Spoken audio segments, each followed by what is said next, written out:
Speaker గారు వస్తున్నారు. సభ్యులందరూ లేచి స్వాగతం చెప్పండి అని కోరుతున్నాను.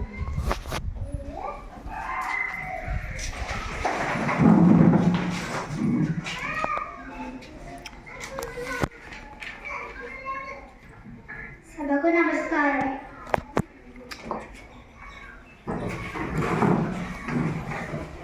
ఇప్పుడు మనం సభను ప్రారంభించుకుందాం. మొదటిగా గౌరవ ఎమ్మెల్యే శ్రీమతి భవ్య గారిని మాట్లాడాల్సిందిగా కోరుతున్నాను.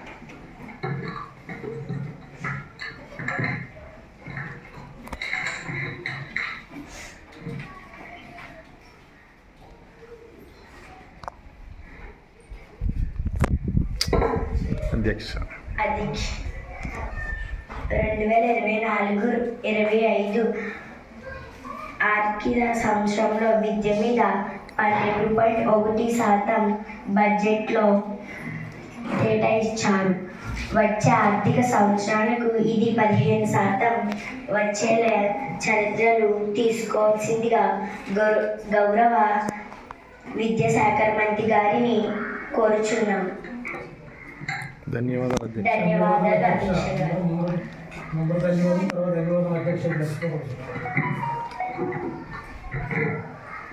కూర్చోండి. ఇప్పుడు గౌరవ విద్యాశాఖ మంత్రి గారిని మాట్లాడాల్సిందిగా కోరుతున్నాం.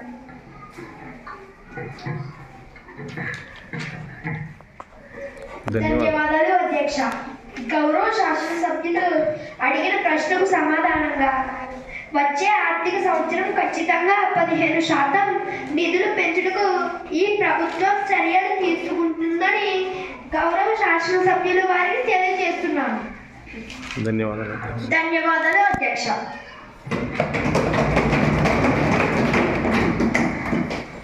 రెండవ ప్రశ్న గౌరవ ఎమ్మెల్యే శ్రీమతి లాస్యా గారిని మాట్లాడాల్సిందిగా.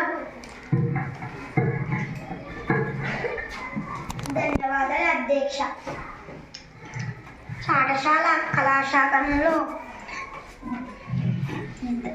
మాదక ద్రవ్యాలు, గంజాయి మొదలైన వాటిని అనుకుంటారు. మీరు ఎటువంటి చర్యలు తీసుకున్నారు? సభ తెలియచేయడానికి హోంశాఖ మంత్రి గారు వారిని కోరుకుంటున్నాం. ధన్యవాదాలు అధ్యక్ష.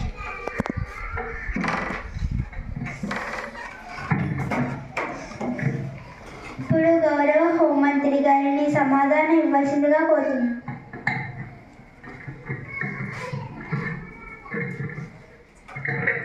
ధన్యవాదాలు అధ్యక్ష.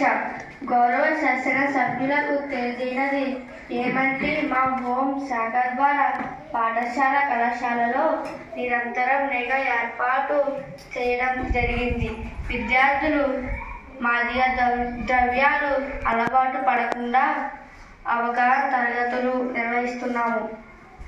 అదేవిధంగా గౌరవ శాసనసభ్యులు అందరూ మీ నియోజకవర్గాలలో అందరికీ అవగాహన కల్పించి చెడు మార్గాలలో విద్యార్థులు వెళ్లకుండా బాధ్యత తీసుకుని మీ నిధులను నిర్వహిస్తారని గౌరవ సభ ద్వారా మీకు మనవి చేసుకుంటున్నాము. ధన్యవాదాలు అధ్యక్ష.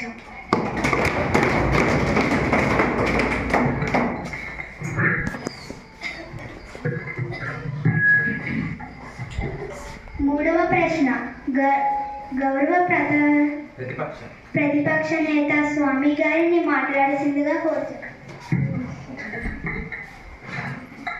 ధన్యవాదాలు అధ్యక్ష. ప్రస్తుతం ప్రభుత్వ పాఠశాలల్లో విద్యార్థుల సంఖ్య గణనీయంగా తగ్గిపోతుంది.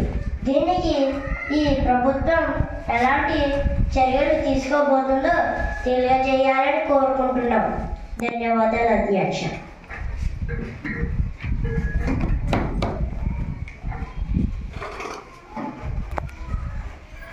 ఇప్పుడు గౌరవ ముఖ్యమంత్రి గారిని సమాధానం ఇవ్వాల్సిందిగా కోరుతున్నాం.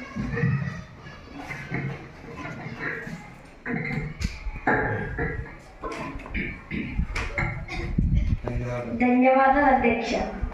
ప్రభుత్వ పాఠశాల విద్యార్థుల సంఖ్య పెంచడానికి, ప్రభుత్వ పాఠశాలను బలోపేతం చేయడానికి ఈ ప్రభుత్వం కింది చర్యలు తీసుకుంటుంది. అవి: ఒకటోది, వచ్చే ఆర్థిక సంవత్సరం నుండి బడ్జెట్లో విద్యపై ఎక్కువ నిధులు కేటాయించడం. రెండోది, పాఠశాలల్లో మౌలిక వసతులు పెంచడం. మూడోది, ఉపాధ్యాయ విద్యార్థి నిష్పత్తిని నిర్దిష్ట స్థాయిలో నిర్వహించడం. నాలుగవది, పేద బలహీన వర్గాల పిల్లలకు స్కాలర్షిప్లు మంజూరు చేయడం. ఐదవ, తల్లికి వందనం కార్యక్రమం ద్వారా కేవలం ప్రభుత్వ పాఠశాలల్లో చదివే పిల్లలకు మాత్రమే 15,000 రూపాయల సొమ్మును వారి తల్లి ఖాతాలో జమ చేయడం. ఈ చర్యల ద్వారా ప్రభుత్వ పాఠశాలలో చదివే విద్యార్థుల సంఖ్య గణనీయంగా పెరుగుతుందని ఆశిస్తున్నాం. ధన్యవాదాలు అధ్యక్ష.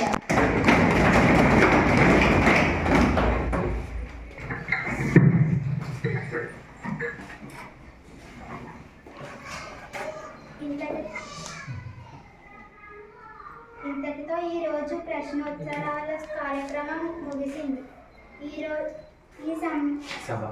ఈ సభ రేపు ఉదయం 9 గంటలకు వాయిదా వేస్తున్నారు.